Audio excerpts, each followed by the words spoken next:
selamat siang. Assalamualaikum warahmatullahi wabarakatuh. Selamat jumpa dan apa kabar teman-teman semua yang ada di rumah? Alhamdulillah, semoga selalu sehat, selalu bahagia, dan selalu ceria, produktif tentunya ya. Baik, berjumpa dengan kami dalam program podcast Laboratorium PG PAUD Fakultas Keguruan dan Ilmu Pendidikan Universitas Ahmad Dahlan Yogyakarta dalam segmen Alumni Berbagi. Oke, perkenalkan nama saya Bunda Martin, alumni juga dari Universitas Ahmad Dahlan PG PAUD. Eh, akan saya perkenalkan bintang tamu yang sangat luar biasa pada kesempatan siang hari ini. Beliau adalah Ibu Suryani. Iya, senyum yang sangat luar biasa. Apa kabar Bunda? Alhamdulillahirrabbilalamin. Alhamdulillah sehat. Sehat luar biasa. Baik, sebelum kita masuk ke segmen yang sangat luar biasa ini, sebelumnya akan saya perkenalkan dulu bintang tamu yang sangat luar biasa pada siang hari ini. Ibu Suryani, beliau adalah seorang aktivis, beliau juga seorang pengajar. Boleh diceritakan, Bun, aktivitas pada kesempatan siang hari ini? Untuk aktivitas sehari-hari yang saya lakukan, yang pertama saya sebagai pengajar di TK Aba Gunung Ketur. Kemudian untuk aktivitas lain saya juga menjadi pengelola kepala sekolah di SPS PAUD Masya Allah. Satsiwi Iya. di lingkungan sekitar saya, dan satu lagi sebagai pengajar tetap di TPA Al Asri, musola sekitar rumah. Sudah, Bun. Sudah, Bun. Nggak nambah lagi. Besok ya. Ngatur waktunya kayak apa, Bun? Jadi ibu rumah tangga, masih ngajar, masih kegiatan sosial. Kalau untuk mengatur waktunya ya alhamdulillah mengalir saja Bunda. Dari pagi sampai siang kita di sekolah, kemudian aktivitas sore ya berjalan seperti biasa. Kita lakukan di sore hari. Keren ya. Sudah jadi ibu rumah tangga, masih ngajar, masih kegiatan sosial. Usia sudah 40-an lebih? Menjelang Bunda. Menjelang 40. Jadi teman-teman di luar sana nggak boleh kalah semangatnya. Kok harus semangat ya Bun ya? Iya, Baik. wajib. Iya, wajib semangat, wajib menuntut ilmu dimanapun harus tetap belajar. Sepakat ya Bun? Sepakat. Baik. Segmen kali ini sangat luar biasa. Sangat diharapkan nanti sangat bisa menginspirasi buat teman-teman semuanya di rumah ya tentunya ya Bu Surya. Keterkaitan dengan cita-cita seorang Ibu Suryani yang saat itu sudah kuliah di salah satu universitas negeri di Yogyakarta untuk berangan-angan suatu ketika saya harus ke luar negeri. Keren ya, impian yang sama Allah dikabulkan, Masya Allah. Alhamdulillah saya merinding, Bu. Alhamdulillah di UAD tercapai untuk bisa keluar negeri. Boleh diceritakan ke teman-teman di rumah. Bunda hampir mau nangis loh. Iya, Wah. Iya, berkaca-kaca. Oke, Karena Bu. saya tahu betul latar belakang Bu Surya ya. Tapi teman-teman di luar sana di rumah kan perlu tahu. Yang melatar belakangi panjenengan mau ke luar negeri, kok dilalah alhamdulillah Allah mengabulkan. Kuliah di PG PAUD Universitas Ahmad Dahlan, cita-cita Bunda Suryani yang puluhan tahun yang lalu tercapai. Boleh diceritakan Bunda? Baik, kita sharing aja ya. Iya. Dulu ketika saya masih setelah tamat SMA itu kan sempat menempuh pendidikan di salah satu perguruan tinggi di Yogyakarta, perguruan tinggi negeri ya. Di saat itu memang dari kecil passion saya untuk mempelajari bahasa Inggris itu luar biasa. Saya dari kecil sudah suka, padahal pada saat itu belum begitu ditekankan itu ya. Dari situ ketika saya sudah kuliah, saya punya harapan, saya pengen keluar negeri, pengen belajar bagaimana toh kehidupan di sana, bagaimana toh sekolah di sana. Tapi ternyata Allah belum berkehendak ya. Bahkan ketika saya sampai lulus itu tidak terkabul, belum terkabul ya istilahnya. Kemudian setelah lulus S1 dari sana, kebetulan saat itu jurusan PKN, saya mengajar di salah satu sekolah menengah kejuruan pada saat itu. Sebentar. Ya. Setelah lulus di Universitas Negeri di Yogyakarta, sempat ngajar di SMK, sekolah kejuruan. SMK atau STM. SMK. Kalau sekarang SMK, kalau zaman dulu STM. STM ya. STM. Luar biasa ya. Karena pada saat Tiba-tiba mendapat tawaran, Bun, mendapat tawaran untuk mengajar di salah satu STM di sana. Kemudian saya sanggupi, oke. saya ambil sebagai pengalaman. Kemudian itu berjalan selama 3 tahun sampai tahun 2010. Iya, Karena iya. pada tahun 2010 saya melahirkan dan punya baby, yang otomatis saya tidak bisa terlalu mobile dari Jogja ke Klaten. Akhirnya saya untuk resign dari SMK. Oke. Nah, resign sama setahun dari dunia pendidikan, saya kembali mendapatkan tawaran untuk mengajar. Tapi kali ini luar biasanya, saya mendapatkan tawaran di TK. Nah, Stop dulu, Bu. wah, Teman-teman. Mantan guru STM atau SMK masuk di guru pendidikan anak usia dini. Ilmunya melenceng, Bun. luar biasa. Kalau bisa dikatakan melenceng, iya. Memang sama, meski sama-sama dunia pendidikan ya, tapi Iya. kan tentu levelnya jauh banget ya. Iya. Keilmuannya akan sangat berbeda. Jadi ketika saya masuk pertama kali sebagai pendidik TK, itu yang saya rasakan pada saat itu 6 bulan awal ketika saya baru masuk kelas, rasanya sudah pengen pulang. Karena apa yang saya hadapi sangat berbeda sekali dengan ketika saya di SMK gitu ya.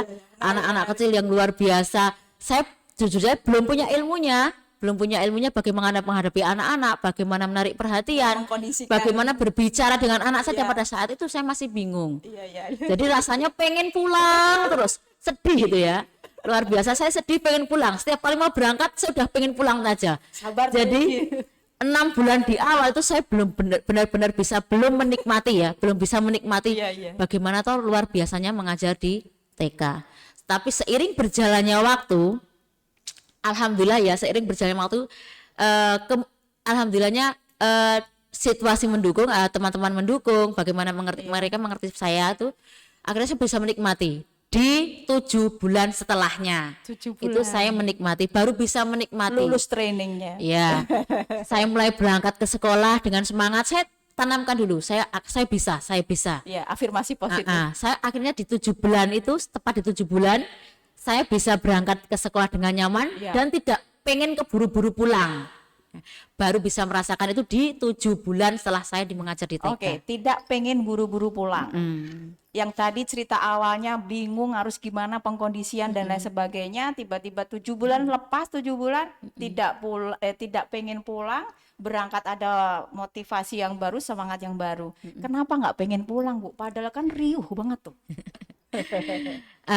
Tidak pengen pulangnya karena saat itu saya sudah bisa mulai menikmati ritmenya anak-anak itu seperti apa gitu ya. Bagaimana saya bisa kemudian mendekat dengan anak, kemudian menemani mereka bermain, itu yang bisa membuat saya seperti bersemangat. Dan kebetulan pada saat itu saya punya anak usia dini ya, Bun, mas anak usia dini, dan kebetulan di TK itu kan setiap hari ketemu anak baru. Ya, anak yang lain yang berbeda dengan karakter mereka yang berbeda. Betul. Kemudian saya seperti saya tuh belajar itu loh. Saya justru belajar. Oh, ternyata anak itu seperti ini. Saya terapkan di anak saya. Oh, ternyata anak seperti ini harus seperti ini. Itu seperti itu. Dan itu Bu, saya lakukan hampir selama kurang lebih 8 tahun. 8 tahun Untuk bisa benar-benar bisa merasakan feel-nya jadi seorang guru PAUD gitu. Baru 9 tahun. Iya, 9 tahun itu Anda melakukan learning by doing, belum ada yang namanya ilmu teori-teori tentang dunia pendidikan anak usia dini. Betul sekali. Iya, mantan guru STM masuk di guru pendidikan anak usia dini tanpa ilmu secara teoritis di bangku kuliah begitu. Betul. Ada mal praktek nggak, Bun? Pada saat itu saya merasa tidak. Iya. Pada saat itu loh ya. Kemudian di tahun 2016 UAD menawarkan program khusus untuk bagi para guru untuk menempuh pendidikan anak usia dini. Pada saat itu alhamdulillahnya kepala sekolah dan teman-teman mendukung. Nah, kemudian saya juga semangat, Bun, karena saya memang dari awal tidak punya ilmunya. Saya semangat karena yang pertama memang saya pengen lebih mendalami ilmu anak usia dini, dan harapan saya kan mengajar tapi harus pakai ilmunya gitu ya, agar tidak terjadi yang Bunda katakan tadi, malpraktek. Yes. Kemudian saya ambil program itu, akhirnya di UAD Dari tahun 2016 saya menempuh pendidikan anak usia dini secara resmi. Punya menyandang bisa bangga menyandang ilmunya gitu loh, Bun. Kuliahnya berarti 2 kali. Mau tanya lagi, Bun. Sudah ngajar, ibu rumah tangga, terus ambil program khusus yang diberikan oleh Universitas Ahmad Dahlan untuk kuliah di pendidikan anak usia dini. Kuliahnya pun kayak orang anak reguler ya, Bun. Iya. 3,5 tahun ya, kurang lebih 3,5 tahun. Itu berangkat setiap hari kan, Bun, kuliahnya? Berangkat setiap hari dari Senin sampai Sabtu. Setelah kita mengajar dari jam 1 sampai jam kurang lebih jam 17. Ya, full dong. Pagi rumah tangga, pagi ke siang ngajar, siang ke sore bahkan sampai malam kuliah. Manajemen waktu yang harus sangat di-manage dengan baik sehingga semuanya bisa berjalan dengan balance ya, Bun. Luar biasa, Bun. Ya alhamdulillah. Iya. Memang ya Bun, semua harus mendukung. Kebetulan Iya. suami juga mendukung, memberikan support yang bagus. Dari lingkungan sekolah juga memberikan support yang bagus. Iya. Dan saya juga punya semangat yang luar biasa. Mereka mungkin melihatnya dari situ. Iya, iya, iya. Ya akhirnya saya bisa lulus dengan tepat waktu. Dukungan pasti penting ya, Iya, dukungan sangat dari penting lingkungan sekali. sekolah, lingkungan keluarga, tentu dari passion kita sendiri ya, motivasi dari kita sendiri. Wah, keren ya, Bun. Saya tuh kadang suka bingung cara ngatur waktunya sampai lulus kuliah kayak anak reguler, tugas sama kan dengan anak reguler, tugas-tugasnya ya, Bun, sama. Tapi lulus dengan tepat waktu. Sangat luar biasa, Bunda. saya itu terenyuh sama emak-emak gitu, ngatur waktunya udah deh, kalau pagi kreditnya kayak apa, luar biasa. Oke, Bun.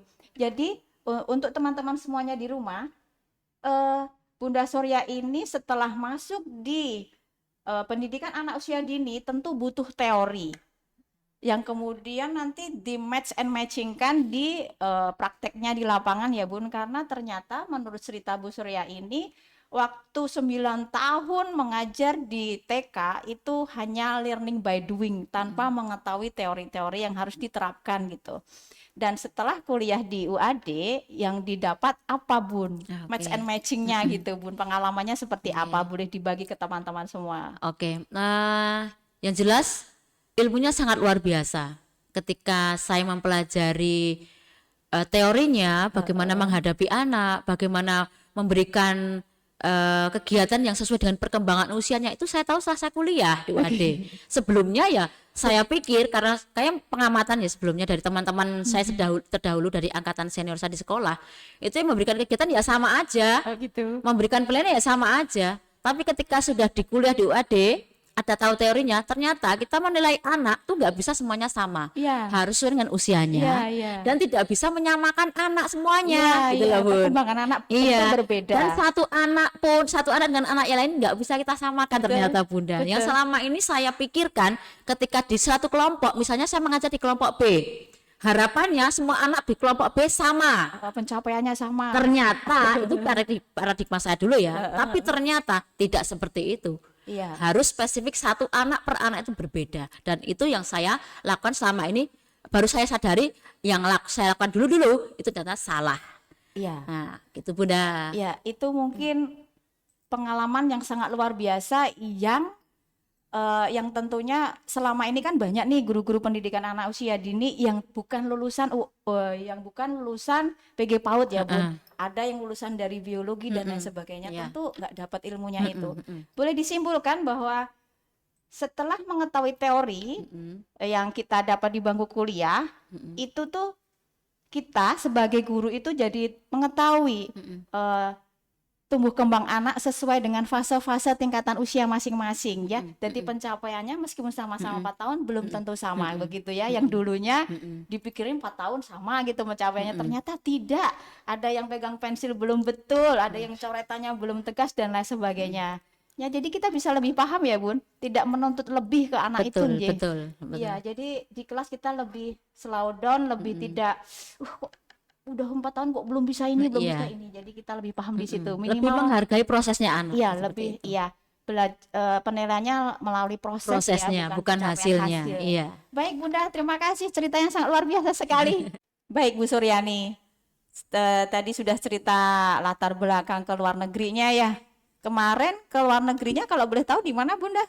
Saya ke Thailand, Bun. Ke Thailand. Mm-mm. Ke Thailand. Oh, oke, baik. Sekedar informasi saja untuk teman-teman mahasiswa di rumah dan khalayak umum ya yang menonton podcast kami, bahwa FKIP UAD ini menyelenggarakan kerjasama dengan perguruan tinggi luar negeri. Ada beberapa, boleh saya sebutkan, ada di Thailand, Filipina, dan Jepang, dan mungkin banyak di negara ASEAN yang lain ya Bun, karena kebetulan FKIP kerjasama dengan Sameo. Jadi kemarin Bunda dapat jatah ke luar negeri ke Thailand. Kalau boleh tahu Bun,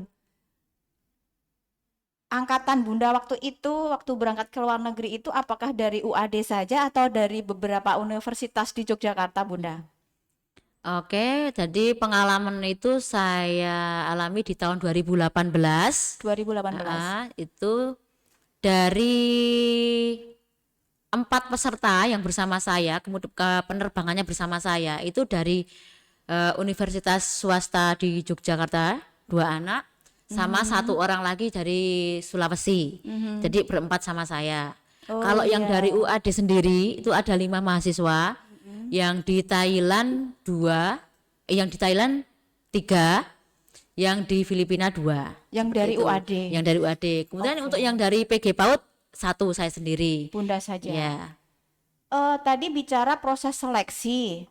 Kalau ke luar negeri ini kan perlu digarisbawahi ya teman-teman, Bu Surya ini mengikuti program Si Teacher. Jadi program guru kunjungan ke sekolah gitu ya Bun. Berapa lama waktu ke Thailand itu Bun? 1 bulan. 1 bulan saja dan itu observasi atau jenengan terjun langsung sebagai teacher di Thailand? Di sana jadi ada 3 sesi ya, sama 1 bulan itu kita ada 3 sesi. Yang pertama kita sesi observasi, jadi kita di sana masuk kelas Bun, langsung masuk kelas. Langsung masuk kelas kita jadi observasi dulu yang pertama. Kemudian di minggu selanjutnya, di minggu awal observasi, minggu selanjutnya kita sebagai teacher assistant, kita mengasisteni grup kelas di situ. Kemudian di minggu ketiga dan keempat itu kita sebagai teachernya, kita mengajarnya gitu. Sebentar Bun, saya cut dulu ya. Seorang Ibu Suryani, orang Indonesia asli, Yogyakarta asli, tiba-tiba ya, terbang ke Thailand melalui berbagai proses, tiba-tiba lagi jadi guru di Thailand. Bahasa apa Bu? Kita Yang pakai dipakai? bahasa Inggris Bun. Bahasa Inggris. Iya. Anak-anak paham bahasa Inggris di sana Bun? Anak-anak paham tapi nggak bisa menjawab. Oh, di sana bahasa apa emang yang Di dipakai? sana yang dipakai tetap bahasa Thailand. Apa tuh namanya bahasa Thailand kalau boleh tahu? Bahasa Thailand ya bahasa Thai namanya. Namanya bahasa Ah, Thai. iya. Bahasa Inggris mereka paham cuman nggak bisa ngomong. Iya. Terus Bunda ngajarnya gimana? Saya ngajarnya saat itu memakai itu Bun, kita pakai flashcard. Jadi Flashcard. sama yang saya gunakan tuh lagu-lagu, flashcard, terus kegiatan aktivitas yang banyak melibatkan fisik. Jadi tidak melulu kita yang ngomong. Jadi Iya, kita iya. memberikan instruksi yang pendek-pendek agar anak dimengerti seperti itu. Pakai metode lagu Iya. bahasa Inggris. Lagu bahasa Inggris kalau di Indonesia banyak teman-teman suka itu pil, banana, pil. Dipakai nggak Bun? Dibawa ke sana nggak Bun? Saya bawa. Itu lagu andalan ini ya. Dipaut kalau dengan bahasa Inggris. Menggunakan bahasa Inggris saat mengajar di Thailand. Kemarin jadi proses seleksinya jenengan juga harus pinter bahasa Inggris dong, minimal bahasa aktif gitu. Iya. Setahu saya harus bisa ya. Terus bagaimana Bunda Surya untuk mendalami bahasa Inggris itu? Apakah memang kesehariannya sudah sering Pak komunikasi bahasa Inggris atau harus kuliah kursus dulu atau bagaimana? Boleh tahu? Saya belajar bahasa Inggris ini sebenarnya otodidak Bun. Saya belajarnya otodidak. Dari kecil saya suka. Dari kecil saya suka mendengarkan lagu bahasa Inggris, lalu saya terjemahkan di bawahnya. Kalau ketemu teks bahasa Inggris saya terjemahkan di bawahnya. Seperti Ini itu. mungkin salah satu trik ya, salah satu cara termudah untuk kita bisa bahasa Inggris. Ada teksnya, kita pahami teksnya, begitu ya. Iya. Buat teman-teman seperti itu. Jadi kalau ada bahasa Inggris film-film itu, kita bisa langsung translate di bawahnya itu dipahami gitu kah? Kalau film kebetulan dulu pada saat saya kecil itu belum ada film bahasa Inggris yang pakai translate, itu belum ada. Oh, jadi cuma Masih yang lagu. unyil-unyil kan itu dulu. Oh. Yang saya banyak dan itu lagu. Jadi- Lewat, padahal dulu belum TV ya, belum TV, saya masih radio. Itu saya dengarkan radio. Iya loh, teman. Saya dengarkan radio. Oh, audio Bunda ya? Iya, saya mengaudio banget. Saya dengarkan radio, penyiarnya ngomong, saya nulis. Oh, kayak belajar Seperti itu, audio. ya. Iya. Kemudian seiring berjalannya waktu, cara belajar saya berbeda. Saya membaca, menerjemahkan, tidak lagi mendengar. Dan alhamdulillah seiring berjalannya waktu tuh ya Bun, kemampuan bahasa Inggris saya meningkat. Kosakatanya makin Dan banyak. kembali lagi itu otodidak. Otodidak. Nah, saya tidak pernah mengalami kursus apapun. Oh gitu. Nah, terus dari pengalaman sedikit itu saya beranikan untuk ngomong sama bule dengan modal saya dikit Iya, ya. harus dipraktekkan. Nah, dan ketika saya ngomong mereka paham, saya tambah semangat lagi. Nah, kemudian di UAD alhamdulillah dapat fasilitas untuk ikut pertukaran mahasiswa. Itu saya perdalam lagi. Nah, itu kan kurang lebih jalannya 1 bulan antara pengumuman dan keberangkatan. 1 bulan. Di saja. waktu 1 bulan itu saya ambil semacam short course speaking gitu. Dan ketika saya mengikuti itu juga saya rasakan gini, kok tidak jauh beda dengan apa yang saya lakukan gitu loh. Berarti otomatis ya lebih banyak memang harus kita yang belajar sendiri. Oh iya. Kalau untuk ke yang short course itu tambahan saja seperti itu. Ketika gitu. kita merasa agak kadang-kadang kan kalau belajar itu kadang-kadang doang agak malas nih. Ketika kita sama komunitas itu agak terdorong lagi semangatnya. Ya, harus ada di komunitas yang sama. Iya. Ya, baik, bisa buat tip teman-teman di rumah, kursus bahasa Inggris dengan cara otodidak. Harus suka dulu ya. Suka dulu, modalnya suka dulu. Terus tadi beliau cerita metodenya dengan karena gaya belajarnya audio dengan menggunakan radio karena belum ada TV. Belum ada TV, baru radio belajar bahasa Inggris. Coba sekarang sudah ada teks di bawahnya, tentu lebih mudah Lebih ya mudah. untuk belajar mentranslate. Itu metode Bu Suryani yang diceritakan waktu pengen bisa bahasa Inggris. Nah, buat inspirasi teman-teman di rumah, yuk mulai belajar bahasa Inggris sekarang, nanti biar kita bisa ikut program pendidikan ke luar negeri, sudah punya basic bahasa Inggris, ikut program seleksinya, semoga menjadi rezeki kita bisa ke luar negeri. Ke luar negerinya nggak piknik, itu nggak keren. Ke luar negerinya karena kita memang belajar, jadi itu lebih keren. Ya. Ya, buat inspirasi teman-teman di rumah. Baik, luar biasa Bu Surya. Tadi sudah menceritakan panjang lebar bagaimana proses seleksinya, bagaimana pengalaman, belum pengalaman ya Bun, bagaimana kemarin kok harus ngajar pakai bahasa Inggris, teman-teman nggak bisa nangkep, bisa nangkep tapi nggak bisa ngomong. Sekarang Bunda, pertanyaan saya, pengalaman apa dulu ya, yang pengalaman paling berkesan dulu Bun di Thailand Bun selama 1 bulan, baik makanan, baik budayanya, budaya di lingkungan sekolah maupun budaya di panjenengan ngontrak apa kos Bun? Kos, baik.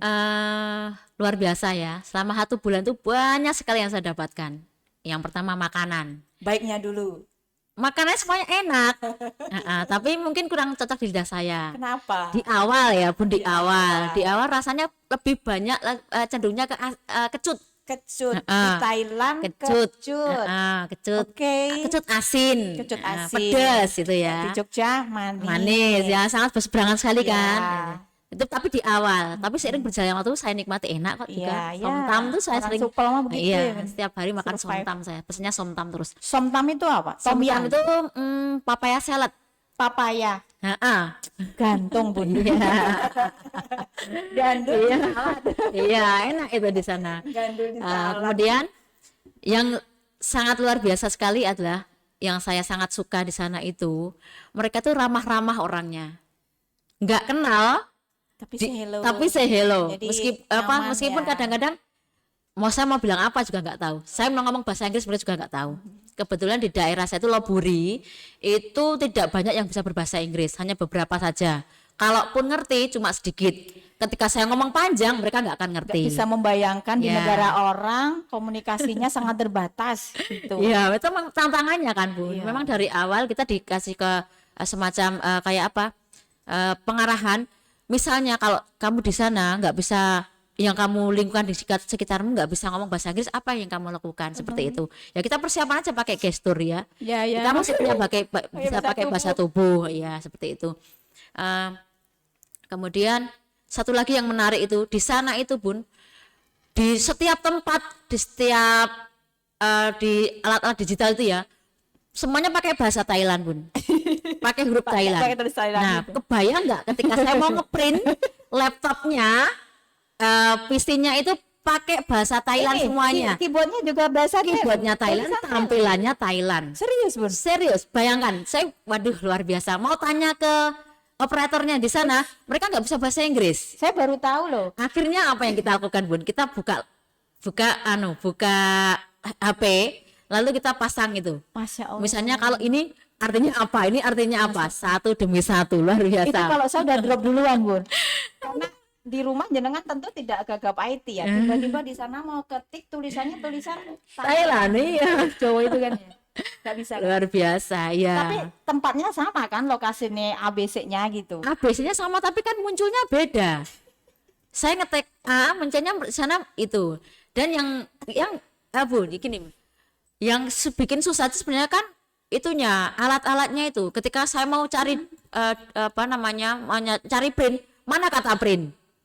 Kita kan harus cari dulu print Oke, dalam oke. bahasa Thailand. Itu satu demi satu. Iya, iya. Itu luar Itu biasanya. pengalaman yang Iya, sangat dan biasa. saya kira itu menjadi hal yang luar biasa bagi masyarakat Thailand ketika mereka bangga menggunakan bahasanya sendiri gitu ya. Betul. Ah. Tantangan juga buat mahasiswa yang akan ke studi ke luar negeri ya, bahwa itu Tapi akan terjadi. itu Bun, karena saya lihat tidak di setiap daerah distrik Thailand kayak gitu. Karena saya punya kesempatan untuk main ke namanya di pasar Chatuchak, itu pasar yang di dekat yang pusat kotanya. Masih ingat ya pasarnya, itu- nama-namanya. Itu ada terjemahannya di bawahnya. Oh. Ada terjemahan pakai bahasa Inggris. abjadnya ada bahasa Thailandnya asli, sama di bawahnya ada terjemahannya. Jadi kita bisa ngerti gitu ya.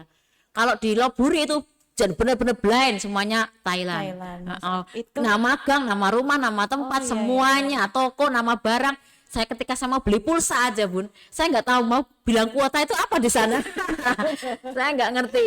Akhirnya harus ngajak salah satu dosen untuk menerjemahkan itu. Iya, harus bawa transfer. Karena badisnya disediakan badis di sana, disediakan pendamping. Itu juga ngerti bahasa Inggris, Bu. Badisnya nggak Terlambat. Sedikit sekali penguasaannya. Jadi Iya. tantangannya memang luar biasa. Itu tantangannya. Baik untuk teman-teman yang ada di rumah, mahasiswa khususnya. Tantangan kalau kita mau studi ke luar negeri ya. Kalau Bu Surya tadi program Si Teacher, kalau mau studi tentu hal-hal seperti ini harus diketahui dari awal ya, Iya, biar nggak kaget. disiapkan. Oke, kalau kesannya Bun, Kesannya kesan yang paling mendalam terus dibawa ke Indonesia bisa nggak lupa gitu. ya kesannya itu lagi itu tadi, mereka tuh baik banget. Nah, kesannya yang saya terima itu mereka tuh baik banget. Jadi selama saya di sana itu saya merasakan seperti di rumah. Mereka memperlakukan saya seperti keluarga sendiri gitu Lebih ya. nyaman ya, ayem gitu. Pertama kali masuk ke rumah hostnya itu saya langsung dibawa ajak keliling rumah, bahkan sampai ke kamar pribadinya. Oh iya. Iya, itu sangat luar biasa sekali. dianggap. Bahkan ketika saya berdiri depan pintu gak mau masuk ke kamar pribadinya karena ricuh ya. Itu kita ditarik sama mereka. Nggak apa-apa, kita kan keluarga seperti Berarti itu. kayak orang Jawa ya. Mereka tuh sangat baik pada umumnya banget, kayak iya. orang Jawa kan gapya. Kalau ada orang asing itu ya dirangkul gitu. Iya, dianggap seperti keluarga Iya. sendiri. Itu tadi bicara tentang tantangan, kemudian bicara lagi tentang kesan bahwa di sana tuh ternyata orangnya baik-baik. Jadi teman-teman nggak usah takut nanti orangnya bagaimana. Iya. Tapi tergantung juga dengan attitude kita ya, Bun. Kalau kita menjaga attitude dimanapun tempat pasti juga semua orang akan simpati. Terus waktu panjenengan terjun langsung di ininya, Bun, di sekolahnya, kan bisa membandingkan tuh, Bun, antara sekolah di Thailand dan di Indonesia, budaya-budayanya seperti itu. Boleh diceritakan, Bun? Kalau yang saya lihat khususnya di pendidikan anak usia dini di Thailand itu kebetulan saya masuk di program yang international school. Jadi di kelas itu pengajarannya pakai bahasa Inggris gitu ya. Meskipun tidak semuanya, hanya beberapa. itu kalau dari kegiatannya saya lihat ini di tempat kita lebih bervariasi, Bun. Kegiatan yang Kegiatan diberikan ke anak. Selama 1 bulan full itu, di awal pertama kali ketika masih sebagai observator, saya lihat kegiatannya masih seperti itu, kayak klasikal gitu. kayak klasikal. Di benak saya saat itu, oh mungkin ini karena baru masuk pertama kan Mas ya, Mas Amos ya, Okay. masih di awal. Saya harapan ke minggu selanjutnya akan berbeda. Ternyata Tapi sama. ternyata sampai selesai kegiatannya seperti terus, Bun. Jadi sekelas itu satu kegiatan sama. Satu kelas itu misalnya dari pagi itu kita doa bersama di lapangan. Habis itu masuk kelas, nyanyi-nyanyi. Setelah itu mengerjakan worksheet semuanya. Worksheet semua. Semuanya. Sementara di kita worksheet harus diminimalkan. Iya, semuanya pakai worksheet. Dari mewarnai, menebalkan, menarik garis, seperti itu and every day. Ya, selama 30 hari di sana seperti itu terus. Nah, baru tahu saya. ya. Kemudian yang saya lihat itu anak-anaknya ya dari jam masuk 7:30 sampai jam 5 di kelas. Nggak Di ada kelas kegiatan terus. outdoor. Ada kegiatan outdoor cuma selama saya di sana cuma 1 kali main di lapangan. Terus kegiatan fisik motorik kasarnya ya di kelas Tetap itu. di kelas. Main lempar bola juga di kelas, semuanya di kelas. Tapi aku punya lapangan kan? Punya lapangan besar depannya karena modelnya kalau di sana itu TK, SD, SMP, SMA itu di dalam satu lingkungan. Gitu. Jadi punya lapangan besar banget. Kalau upacara ya bareng. Terpadu kalau di sini ya. Upacara ya bareng. Berarti kita sistem pendidikannya sudah keren loh, Bun. Sudah ada sentra yang terakhir LOSPAT, dengan kurikulum-kurikulum yang selalu berubah-ubah sesuai dengan kebutuhan peserta didik gitu. Luar biasa. Saya baru tahu, Bun, kalau klasikal itu kan udah zaman dulu-dulu kalau di kita ya. Oke, baik teman-teman. Sudah banyak sekali kita menggali informasi dari Bunda Suryani pada kesempatan siang hari ini, mulai dari kuliah di salah satu universitas negeri, kemudian mengajar di STM atau SMK, lalu tersesat di jalan yang benar di pendidikan anak usia dini. Hikmahnya banyak sekali ya, Bun ya.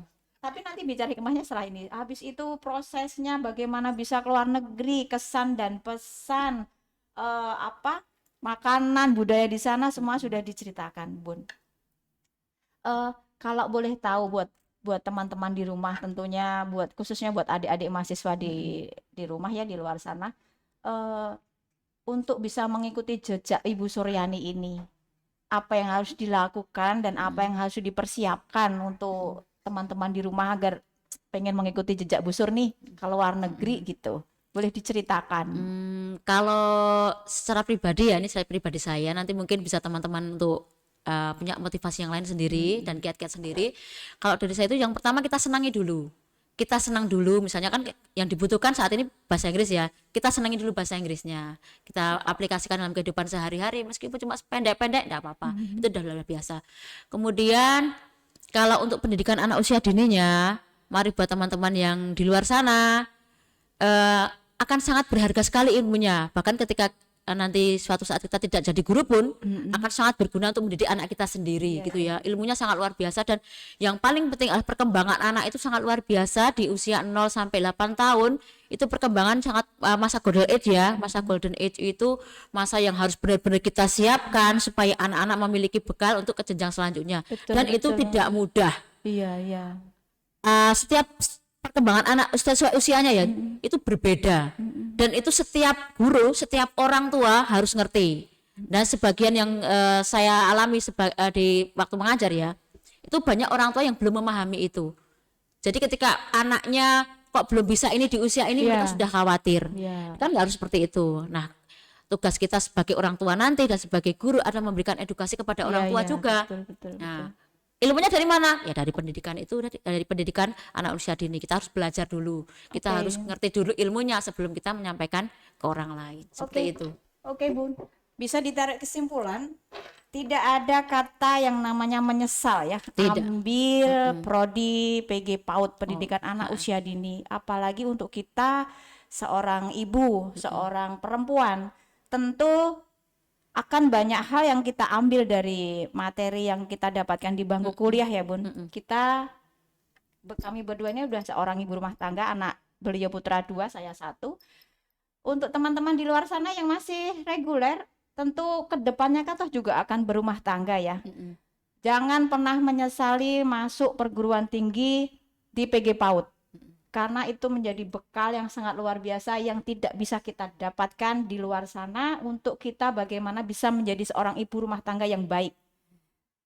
Ilmu itu tidak kita bisa dapat apa kayak kita ngelihat ibu-ibu yang lain mendidik anak gimana gimana, enggak, tapi kita harus tahu teorinya ya Bun. Eh, Menurut saya kalau tahu teorinya terus kemudian kita aplikasikan dalam mendidik anak kita sendiri itu jadi lebih memahami loh kita itu. Orang menuntut, tidak menuntut anak biar supaya begini begini begini, tapi kita mencoba memahami aspek-aspek yang harus berkembang, terus fase-fase naik usia segini tuh memang tahapannya segini, fase usia ini tahapannya seperti ini. Jadi kita sebagai orang tua nanti nggak ngoyo, nggak menuntut anak untuk menjadi sesuai keinginan kita sebagai orang tua. Itu pengalaman saya sendiri untuk kuliah di PG PAUD. Kebetulan saya juga kuliah di PG PAUD. Teman-teman di luar sana tetap semangat untuk belajar, tentu di Fakultas Perguruan Tinggi PG PAUD UAD Universitas Ahmad Dahlan Yogyakarta. Baik Ibu Surya, kiranya sangat luar biasa sharing-sharing yang kita bagi pada kesempatan siang hari ini. Tetap sukses buat Bu Terima Surya, kasih. sehat selalu, nanti kita Amin. bisa berbagi ilmu lagi tentu di topik yang berbeda. Oke. Baik, saya Bunda Martin, jika pada kesempatan siang hari ini ada banyak salah mohon dimaafkan. Wassalamualaikum warahmatullahi wabarakatuh. Waalaikumsalam warahmatullahi wabarakatuh.